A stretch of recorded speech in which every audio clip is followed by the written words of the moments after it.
कश्मीर का जो टेलीविजन है, जो डिफरेंट डिपार्टमेंटों में है, कहीं ना कहीं बहुत बहुत शुक्रिया आप सभी डेली विजर्स भाइयों का ज्वाइन करने के लिए। जितने भी अलग अलग डिपार्टमेंट्स में काम कर रहे हैं, जितने भी मुलाजमीन, जितने भी टेम्परेरी एम्प्लॉयज़ आप इस वीडियो को देख रही हो, आप सभी के लिए एक इंपॉर्टेंट इन्फॉर्मेशन सामने निकल कर आ चुकी है। वीडियो को एंड तक जरूर देखिएगा। आप सभी की रेगुलाइजेशन को लेकर यहाँ पर बात की गई है। तो जितने भी टेलीविजन से अलग अलग डिपार्टमेंट्स में है, आप सभी की रेगुलाइजेशन को लेकर बात हुई है। आप सभी की मसले मसाइल को लेकर यहाँ पर बात की गई है।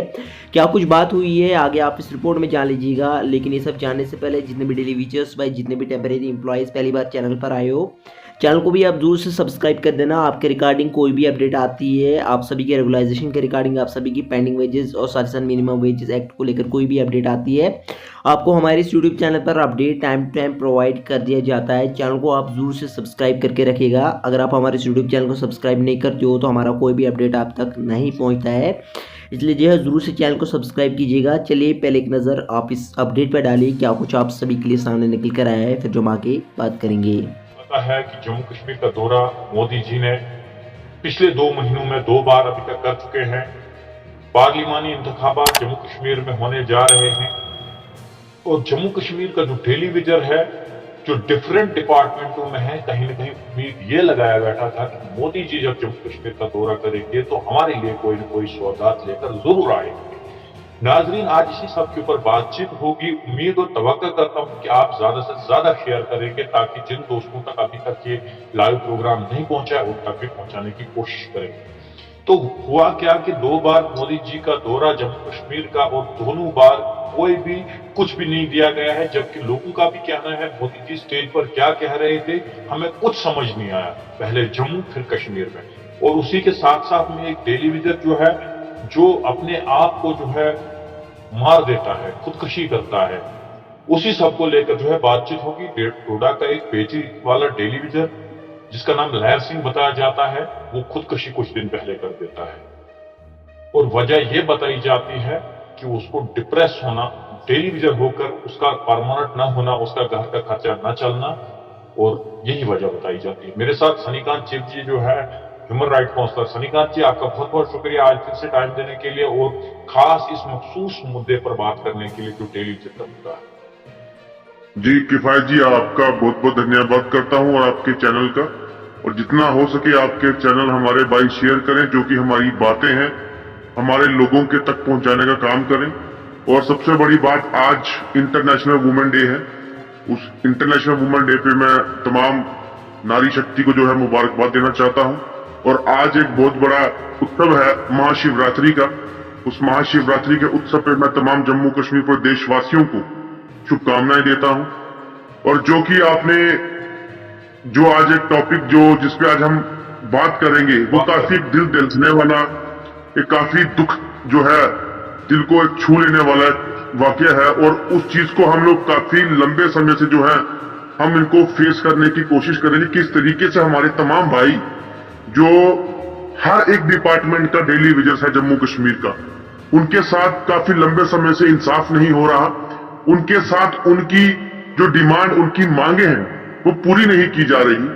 जब भी कभी इलेक्शन का बिगुल बजता है, जब भी कभी सरकार बनाने की बात होती है, तो उन लोगों को या हमारे और लोगों को, उनके परिवार को एक झूठे आश्वासन देके, एक बेवकूफ बना के, उनके वोट लेके अपनी सत्ता, अपनी सरकार, अपनी कुर्सी पे बैठते हैं।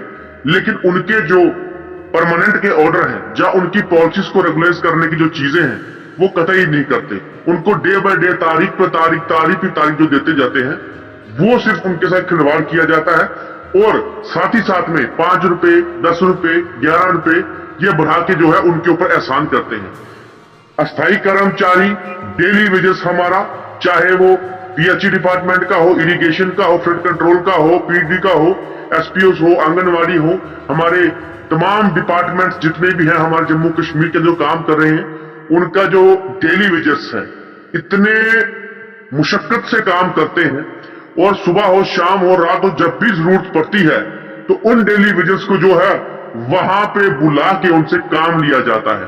चाहे मैं काफी देखता हूं आपके सेरिकल्चर के, एग्रीकल्चर के, फ्लोरिकल्चर के, स्टेट डिपार्टमेंट के तमाम लोग जो हैं बेचारे काम करते रहते हैं, लेकिन उनको अभी तक सरकारों ने सिर्फ यूज एंड थ्रो की पॉलिसी अपनाई है। ना कि उनके हक के लिए जो है, उनके लिए जो परमानेंट पॉलिसी है वो अभी तक लागू नहीं की। और आज जो कि एक जैसे कि लहर सिंह जो हमारे डेली विजन भाई थे, तो वो रिटायर हुए। मैं आपको एक वीडियो क्लिप कल की दिखाऊंगा, मोदी जी के जलसे की वीडियो क्लिप, जिसमें एक आंगनवाड़ी आशा वर्कर जो है कश्मीरी, शायद आप थोड़ी बहुत समझते होंगे, जी जी जो बहुत ही ज्यादा वायरल हुई है, वो भी एक टेलीविजन ही है। आंगनवाड़ी वर्कर जो होती है वो भी टेलीविजन है। मैं आपके सामने जी अस्सलाम वालेकुम।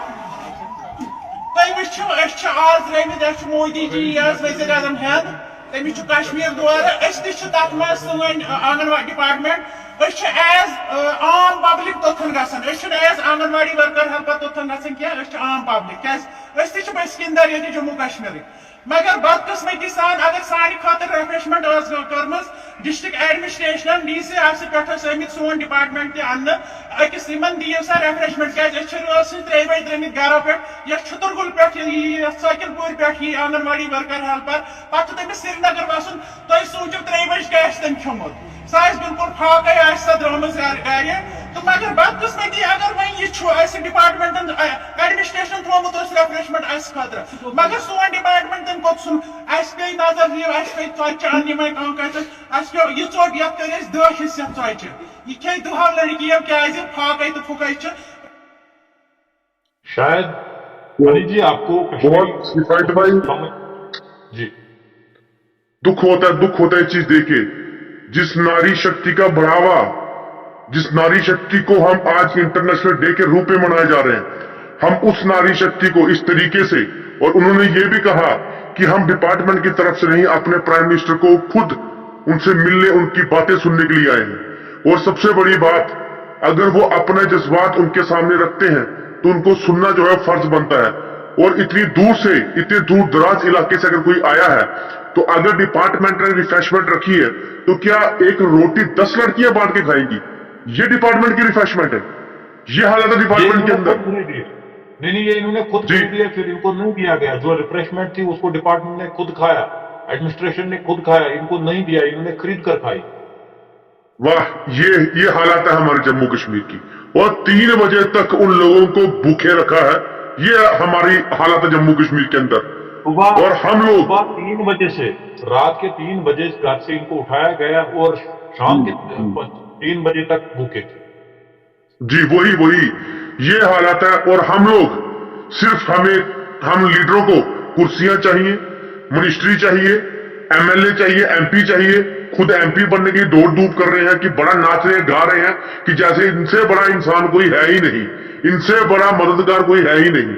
लेकिन इनकी वजह से ही आज हमारी जम्मू कश्मीर की जनता सफर कर रही है, इनके धोखों की वजह से, इनके झूठे आश्वासनों की वजह से, और इनके उन चोचलों की वजह से, जो लोगों के पास इलेक्शन का बिगुल बजने के बाद जाते हैं और 5 साल तक ये गायब रहते हैं अपने ऐशो आराम में, अपने बंगलों में, अपने बड़े बड़े दफ्तरों में, और अपने बड़े बड़े चहीते जो इनके बड़े बड़े अमीर लोग हैं उनके लिए। लेकिन गरीबों के पास नहीं जाते कि जिन्होंने इस धरती, जम्मू कश्मीर या देश की धरती को खींचने का जो कार्य किया है, इस देश को बचाने का, देश के अंदर काम करने का कार्य किया, उनके पास नहीं जाएंगे। और यही बात है, हमारे अस्थायी कर्मचारी, हमारे डेली विजर्स, आप देख लें कि आपको ऐसे ही अपने भाइयों को गंवाना है, जहां आपको अपनी लड़ाई हक के लिए लड़नी है। अगर आपको हक के लिए लड़नी है तो आपका ये सबसे अच्छा वक्त है कि लोकसभा की इलेक्शन है, क्योंकि आप लोगों को 25-30 साल में चलाया, कोई भी सरकार हो, मैं किसी का नाम नहीं लूंगा पर्टिकुलर, लेकिन अब आप नचाएं इनको, तब जाके एकता में भला वाला जो एक बात है वो रहेगी। सनी जी, जो मेरे पास निचोड़ आया है, जो सोर्स के हवाले से बातचीत चली है, क्योंकि पिछले 20 फरवरी को जो है मोदी जी का दौरा जम्मू का था, उसके बाद श्रीनगर का दौरा रहा, और मैं जम्मू भी इन दिनों गया और श्रीनगर भी गया और ग्राउंड जीरो पर जानने की कोशिश लोगों से की। मैंने लोगों से पूछताछ की, मैंने लोगों से पूछा कि आखिरकार मोदी जी ने जो है क्या कहा अपने संबोधन में, क्या कहा, वहां पर आपको क्या दिखा, और क्या कुछ जम्मू कश्मीर के लोगों के लिए नई चीज जो है यहाँ पर इंट्रोड्यूस की गई, कौन से जॉब पाल्स हैं इन पर जो है रिक्रूटमेंट की गई, कौन सी जॉब पाल्स को जो है इंट्रोड्यूस किया आपके सामने। तो जहां तक लोगों ने कहा पहले तो हमें अंदर ही जाने नहीं दिया, अंदर जाने की जो है हमें इजाजत ही नहीं दी। वहां पर सिर्फ मुलाजमीन थे, रेन्यू था, फॉरेस्ट था, एग्रीकल्चर था, सेरिकल्चर था, हेल्थ था, आंगनवाड़ी था, आईसीडीएस था। मतलब डिफरेंट डिपार्टमेंटों से जो है मुलाजमीन, किसी को भी घर में रहने नहीं दिया गया था, उसको लाया गया था। और जो आम जनता थी उसको गेट के अंदर जाने नहीं दिया गया। मतलब इस तरह। और उसके बाद कहा कि जो भी स्पीकर्स पे, जो लाउड स्पीकर पे जो बात सुनाई दे रही थी, उसमें कोई कुछ नहीं था कि जनता के हित में जो है कोई ऐलान जिससे हम भरोसा कर सके कि आने वाले टाइम पे हमें बीजेपी या मतलब मोदी जी की तरफ से कोई आसानी हो सकती है। तो आपने भी जो दोनों संबोधन है, चाहे वो जम्मू वाला है या कश्मीर वाला है, क्योंकि बाई मीडिया जो है सुनाया गया लोगों को, तो क्या आपको लगा कि जम्मू कश्मीर के लोगों के लिए कोई स्पेशल, यहाँ पर कोई स्पेशल चीज दी गई हो जिससे थोड़ा बहुत हमें मतलब हम मान सकते हैं कि देखिए मोदी सरकार देखिए हमारे भी वो प्राइम मिनिस्टर है, पूरे देश के प्राइम मिनिस्टर हैं, हमें भी उनकी बात जो है सुनने का काफी उत्साहित रहते हैं। और हमने जम्मू का संबोधित हो चाहे कश्मीर का हो, हमने दोनों का सुना। और सुनने में कुछ ऐसा नहीं लगा कि हमारे डेली वेजेस या हमारे नौजवानों की नौकरी की बात हो या जम्मू कश्मीर की कुछ बेहतरीन की बात हो। बस वही चीज गिनवाई जो किया, जो बोल दिया हाईवे बन गए, टनल बन गए, ये बना दिया, इतना पैकेज दे दिया, हम ये बाहर कर रहे हैं, हम लोगों से जो स्कीम्स हैं उसकी बात की। लेकिन मुझे बताइए वो चीज जो है, रोड टनल पे बैठ के हमारे लोग खाना नहीं खाएंगे, उनको खाना वहां से नहीं मिलेगा, उनको रोजगार से मिलेगा। जब उनके रोजगार होते हुए उनके पास नहीं, तो वो कहाँ के लिए मुझे बताइए अपना खाना पूर्ति करेंगे, कहाँ पे अपना वो घर का जो है गुजर बसर कर सकते हैं। और रही बात हमारे जम्मू कश्मीर के अंदर जो दिखाया जा रहा है, ये एक मैं कहता हूं कि दिखावा जो है बहुत बड़ा वो दिखाया जा रहा है, और सच्चाई को दबाने की कोशिश की जा रही है कि अगर अगर पब्लिक थी उसमें 80% मुलाजमत और 20% पब्लिक, वो भी इनकी अपनी सिलेक्टिव पब्लिक जो कि बीजेपी के ही नारे लगाने वाले। और जब भी प्रधानमंत्री पूरे देश के अंदर जब जाते हैं तो प्रधानमंत्री पूरे देश के होते हैं, ना कि किसी पार्टी के होते हैं। लेकिन जब भी प्रधानमंत्री आए तो वो सिर्फ और सिर्फ बीजेपी के झंडे के साथ आए, वो बीजेपी के झंडे के समेत आए, ना कि तमाम लोगों के सामने बिना झंडे के आए। और साफ साफ जाहिर होता है कि जो बीजेपी के प्रधानमंत्री हैं फिर यही हमें मिलने आए। क्योंकि अगर आप लोग देश के प्रधानमंत्री होते तो तिरंगे के साथ आपको लाता है वहां पे, क्योंकि तिरंगा देश का है। और वो तिरंगे ही तिरंगे सिटी में हर जगह वो होते, लेकिन इन्होंने बीजेपी के लगाए क्योंकि बताना चाहते थे कि बीजेपी के ही प्रधानमंत्री हैं। खुद बता दिया। लेकिन अगर देश के आज भी जब श्रीनगर आया, बख्श स्टेडियम देखा, उसके साथ साथ गुफ्कार रोड देखा, उसके साथ साथ डल गेट के इर्द गिर्द देखा, पूरी तरह से जो है शहर को सजाया गया था। और सजाया किन चीजों से गया था? बीजेपी का कमल का फूल जो है, जो अक्सर डल में देखने को मिलता था, आज तमाम रोडों के ऊपर मिलता था। मैं तरस रहा था कि भारत के झंडे को कहीं मैं कश्मीर में देखूं, आज के दिन मुझे कहीं नहीं दिखा। तो क्या ये आप वही बात दोहरा रहे हैं यहाँ पे? बिल्कुल वही। जम्मू में भी जब थे तो तमाम बीजेपी के झंडे और बैनर थे। और मैं चाहता था कि अगर देश के प्रधानमंत्री हैं तो देश के लोग उनके अधीन हैं, तो मैं कहता हूं जहां से एयरपोर्ट से उतरे और बराबर वहां तक देश के तिरंगे होने चाहिए थे, ना कि उसमें अपनी पार्टी के झंडे होने चाहिए थे। तो यहां से साफ जाहिर होता है कि बीजेपी के प्रधानमंत्री हैं, हमारे नहीं। हम देश के हैं, हम देशवासी हैं, और हमारा प्रधानमंत्री तिरंगे के साथ संबोधित होते हुए आने चाहिए थे।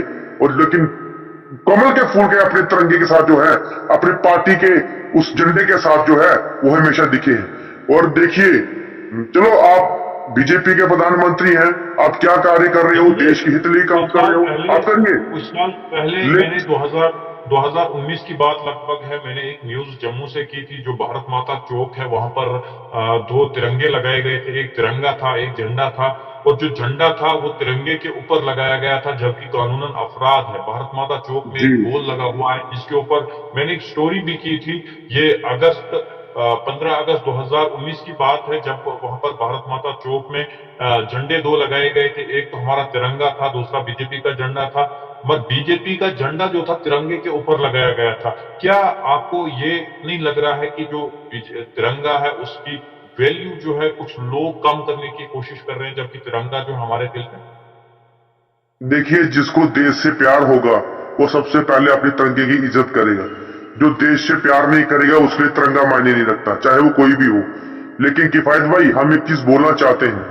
देखिए, जिस तरीके से हमारी जो हालात है आज जम्मू कश्मीर के डेली वेजर्स की हो, नौजवान की हो, चाहे हमारे जम्मू कश्मीर के गांव के दूर दराज इलाकों के लोगों की हो, वो बहुत ही बुरी हालत है। मैं आज डेली वेजर्स की मुद्दे की बात कर रहा हूं। जो बात मैं करूंगा, जो मैं बताऊंगा कि हमारे लोगों ने कब से लेके जम्मू कश्मीर के अंदर जमीनों में काम किया है और उनकी जमीनें छीनी जा रही हैं, उसके लिए मैं किसी और दिन आपसे टॉपिक में बात करूंगा। लेकिन आज मुझे एक बात बताइए कि अगर हम लोग डेली वेजर्स के लिए आवाज उठाते हैं, अगर हम उनके लिए हक के लिए रोडों पे आते हैं, तो हम क्या पाप कर रहे हैं? क्या कोई गुनाह कर रहे हैं? कोई क्राइम कर रहे हैं? हमारे देश, हमारे जम्मू कश्मीर के लोगों के लिए बात कर रहे हैं, तो हमारे ऊपर किस तरीके से जो है अपना, जब हम आवाज उठा रहे हैं, हमारी आवाज क्यों बंद की जाती है? हमें क्यों गलत बोला जाता है? क्या वो हमारे अपने देशवासी नहीं है? क्या हिंदुस्तानी नहीं है वो? अगर वो हिंदुस्तानी नहीं है, हमें गलत बोलिए। अगर हमारे जम्मू कश्मीर के लोगों के लिए आवाज उठाना गलत है, तो फिर आप मुझे बताइए, आप क्यों उठा रहे हो? अगर हमारा उठाना गलत है, तो मुझे बता दीजिए फिर किस देश के रहने वाले हम, कहां के रहने वाले हैं? हम हिंदुस्तानी हैं, हिंदुस्तान के रहने, और अपने देश के अंदर अपने देश के लोगों के हित के लिए बात करेंगे, देश के लोगों के लिए बात करेंगे और उनकी आवाज उठाते रहेंगे। अगर इनको अपनी सियासत चमकानी है, मेरा एक सवाल लाठी मेरा आपसे एक सवाल है। डॉक्टर जितेंद्र सिंह पीएमओ मंत्री, जिसके पास जम्मू कश्मीर के डेली वेजर अब तक सैकड़ों बार जा चुके हैं, मेमोरेंडम दे चुके हैं, उनको एक बार फिर से मैंडेट पीएमओ का एमपी का दे दिया गया है उधमपुर हल्के से। और सबसे ज्यादा अगर किसी हल्के में डेली वेजर आते हैं तो वो उधमपुर कॉन्स्टिट्यूंसी में ही आते हैं, जिसमें डोडा, भद्रवाह, किश्तवाड़, पाउडर, अठोली पड़ता है। तो रामबन तक शायद आ जाता है, और उधर उधमपुर भी आता है, रियासी भी शायद आ जाता है, कठुआ तक आ जाता है। तो क्या डॉक्टर जितेंद्र सिंह को ये उम्मीद है कि जम्मू कश्मीर का जो डेली वेजर है वो मेरा साथ इस वक्त देगा, या डेली वेजर पलटवार करेगा? देखिए, सबसे पहले तो मैं अपने भाई डेली वेजरों को बोलना चाहता हूं कि अगर आपको अपनी जिंदगी, अपनी लाइफ, अपनी नौकरी, अपने बच्चों का फ्यूचर, अपना घर परिवार, अगर आप लोगों ने उसके बारे में सोचना है, तो ये वक्त है सोचने का, यही टाइम है सोचने का। क्योंकि लोकसभा इलेक्शन जो है वो खड़ी है सर पे, और यही वक्त है। क्योंकि 5 साल आप लोगों ने इनके ऑफिसों में जाके, इनके पास जाके काफी मेहनतें की, काफी मेमोरेंडम दिए, और मैंने भी जाके जो है पीएमओ ऑफिस में या होम मिनिस्ट्री में, होम मिनिस्ट्री में जाके जो दिल्ली, जम्मू टू दिल्ली जो है पैदल यात्रा करके उनके ऊपर मेमोरेंडम दिए, सब कुछ बात की। लेकिन अगर ये वक्त अगर आप भूल जाओगे कि हाँ, आप लोग उनके झूठे आश्वासनों में, झूठे वादों में अगर आ जाओगे, तो फिर से नेक्स्ट 5 साल हमें पता नहीं कितने ऐसे भाइयों को जो है और गंवाना पड़ेगा। पीडीडी डिपार्टमेंट के अंदर काफी भाई हमारे जो है, जो अपने इस नौकरी के दौरान बाजू कट गई, टांगे कट गई, जाने गई उनकी, और काफी लोग जो है ठंड में, बर्फ में जो है पीएचई के लोग भी काम करते हैं, इरिगेशन के, फ्लड कंट्रोल के तमाम काम करते हैं, तमाम एग्रीकल्चर के, फ्लोरिकल्चर काम करते हैं, आशा वर्कर हमारी बेचारी काम करती हैं, आंगनबाड़ी, एसपीओस ने जम्मू कश्मीर के अंदर कुर्बानियां दी हैं। तो ये वक्त है अब उनके लिए। पहले वक्त 5 साल उनका था, अब आपका वक्त है। यही वक्त आपने दिखाना है कि आपकी कितनी यूनिटी है, कितनी पावर है। और देखिए, पीएमओ हमारे देश के जो है एक बहुत बड़ी हस्ती थी, बहुत बड़े नाम था, और पीएमओ चाहे कुछ भी कर सकते थे, लेकिन जम्मू कश्मीर के डेली वेजर्स के लिए पता नहीं क्यों चुप्पी साध के बैठे, क्यों उन्होंने जो है इतना टाइम, इतना वक्त जो है अभी तक लगाया, ये हमें नहीं पता। लेकिन हम लोग अपने भाइयों से यही गुजारिश करते हैं कि जहां पे आपकी सुनवाई होगी, हम वहां आपके साथ चलेंगे। जहां पे आपके लिए हक हकूक के लिए, जहां आपके लिए आवाज बुलंद करनी होगी, वहां पे हम खड़े होंगे। चाहे वो जम्मू की बात हो, कश्मीर की बात हो, चाहे आपकी लड़ाई लड़ने के दिल्ली सेंटर में जंतर मंतर की बात हो, हम वहां तक जाएंगे, ये आपसे वादा है। और लेकिन मैं बार बार कहता हूं, और देखिए, जिसके घर से वो आदमी सुसाइड करके गया है, उसके घर के अंदर आज क्या हो रहा होगा, कैसे उनके बच्चे, कैसे उसकी बीवी, माता पिता, क्या उनके अंदर बीत रहा होगा, और कितनी बद्दुआएं जो हैं उनके अंदर से निकल रही होंगी। अरे लोगों की सेवा करने के लिए आप आते हो, आप नुमाइंदे बन के आते हो, इतने लोगों से बद्दुआएं क्यों लोगे? आप ऐसी बद्दुआएं लेके अगर ऐसा काम करोगे तो इंसानियत जो है वो शर्मसार हो रही है और खत्म हो रही है। और हम लोग चाहते हैं कि हम लोग अगर लोगों की खिदमत करें तो दिल से करें, किसी की हाय ना ले। और तमाम डेली विजर्स आज बेचारे गिड़गिड़ा रहे हैं, बेचारे आज वो हमेशा की तरह हर बार यही गुहारें लगा रहे हैं कि हमारी परमानेंट पॉलिसी लागू करो, परमानेंट पॉलिसी लागू करो या मिनिमम वेजेस एक्ट लागू करो। अब भी कुछ ऐसे लोग हैं जो महीने के बाद 2 महीने के बाद रिटायरमेंट होंगे और रिटायरमेंट के बाद अपने घरों में खाली हाथ जाएंगे और उनके बच्चे पूछेंगे क्या लेके आए। तो ये दुख दर्द कैसे सहेंगे और वो खुद स्ट्रेस में आके सुसाइड ही करेंगे। जवानी पूरी डिपार्टमेंट ने खाई, लेकिन बुढ़ापे में कौन सा कार्य करेंगे? ये हमारे लोग, हमारे नुमाइंदे, हमारे लीडर ये नहीं समझते। अरे लीडरों ने सीखा सिर्फ उन लोगों के साथ उनके छाती में पांव रख के उनको यूज करना, लेकिन ये नहीं सोचते कि उनके अगर घर संभाल दोगे तो आपके लिए कितनी अच्छी दुआएं वो लोग देंगे। बिल्कुल जैसे कि नाजरीन आपने सुना कि मेरे साथ ह्यूमन राइट काउंसलर सनीकांत चिपजी हैं, जो कि जम्मू से ताल्लुक रखते हैं और अक्सर जम्मू कश्मीर के डेली विजिट्स की आवाज जो है उठाते रहते हैं और डेली विजिट के